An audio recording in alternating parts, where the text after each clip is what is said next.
Hi guys! Welcome to my channel. It's me, Kitikat TV. Ngayon naman ituturo ko kung paano magbaba ng link. Kasi may nagtanong sa akin kung paano ito. Punta tayo sa YouTube. Attend tayo sa LS ni kapatid na Joe Rulios. Ayan, si kapatid na Joe Rulios.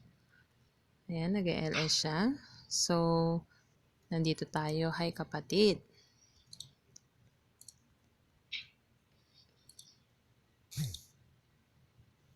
Ayan.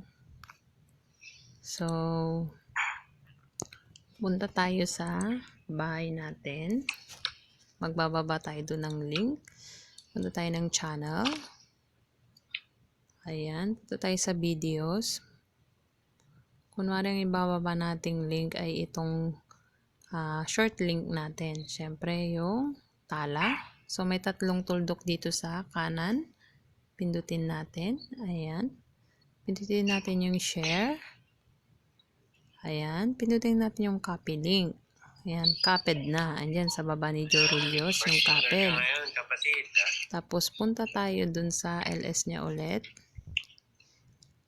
Ibaba natin yung pindutin natin na matagal yung chat box. Ayan.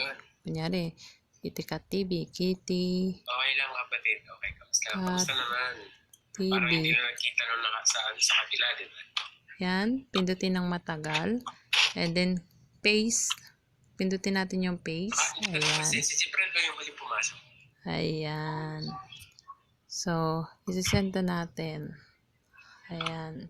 Ganyan magbaba ng link, guys. Sana may natutunan kayo sa aking simpleng tutorial about paano magbaba ng link. Ayan, guys. Maraming salamat. At kung hindi pa kayo nakapag-subscribe sa aking channel, don't forget to subscribe Kitikat TV.